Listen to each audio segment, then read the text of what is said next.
Olá pessoal, tudo bem? Aqui é do canal de Olho na Notícias com Jorginho News. Antes de começar o vídeo, pessoal, não deixe de deixar aquele like, se inscrever no canal e ativar o sininho de notificações. Então vamos pro vídeo, pessoal.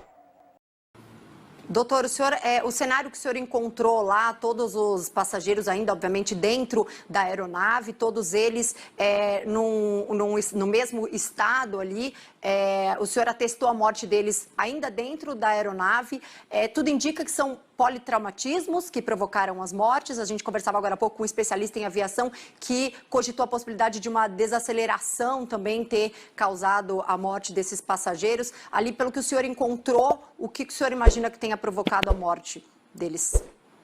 O Andressa, exatamente. Eu fui o primeiro a entrar na aeronave, né?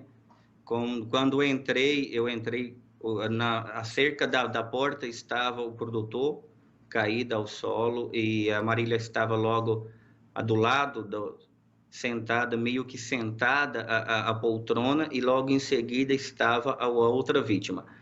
Prontamente verifiquei todos os sinais vitais para ver se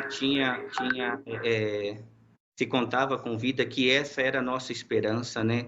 Era só isso que nós queríamos naquele momento, era só isso que queríamos que tivéssemos, mas assim, provavelmente a causa da morte realmente foi politraumatismo. Não se sabe a nave, então assim, se estavam de cintos ou não, eu não sei afirmar para o senhor se esse cinto se rompeu durante a queda, se esse cinto se rompeu durante algum momento. Então, assim, durante o atendimento, quando nós estávamos retirando os corpos, não se observava cinto, mas também não posso afirmar para o senhor se realmente estava ou não. Os corpos estavam, infelizmente, no meio da aeronave mesmo, assim, os três, e mais adiante os dois pilotos, né, que também estava sem sinais vitais, estava sem vida.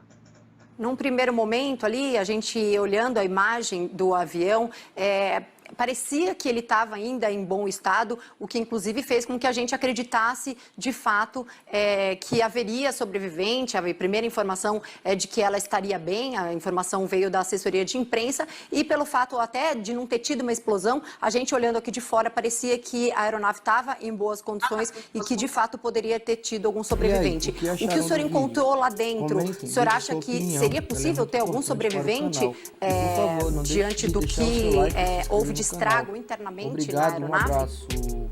Andressa, como mesmo a senhora disse, de antemão, para quem visualizava o local, por um local ser um local de bastante e difícil acesso, realmente a aeronave, nós estamos acostumados com acidente de aeronave, que a aeronave toda se deflagra, se quebra, né?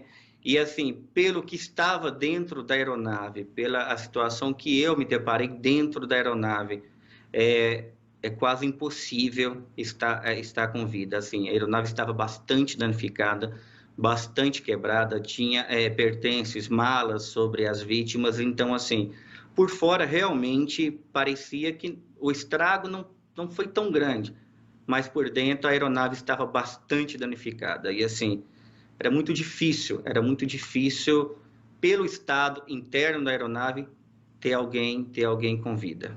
O senhor citou que está acostumado a fazer resgates em acidentes aéreos e tudo mais. E há testemunhas que dizem que a causa foi realmente bater ali na fiação, na rede elétrica, o que já havia sido alertado por outros pilotos.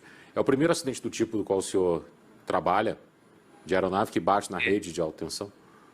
Exatamente. E assim, esse é o primeiro atendimento por essa suspeita de acidente, e não sabíamos até então. Foi a primeira pergunta que eu fiz para o pessoal do Corpo de Bombeiro. A assassina está segura? Tem algum problema? Porque o medo, não sabíamos qual era a causa. Depois que começaram a falar que poderia ser a rede, não sabíamos se esse avião se estava com rede elétrica ou não. Não sabíamos se esse avião ainda tinha alguma pane, ou pela quantidade de combustível que estava caindo e até no local. Então, assim, não se sabe. Realmente foi o primeiro atendimento que eu fiz dessa magnitude, assim, dessa complexidade toda. Dr. Cleiton Carvalho, diretor técnico do SAMU, falando direto de Caratinga sobre os primeiros atendimentos aí a essas vítimas do acidente. Ele que atestou a morte dos passageiros ainda dentro da aeronave e acompanhou depois todo o processo aí de resgate dos corpos. Muito obrigado pela sua participação. Bom trabalho para o senhor.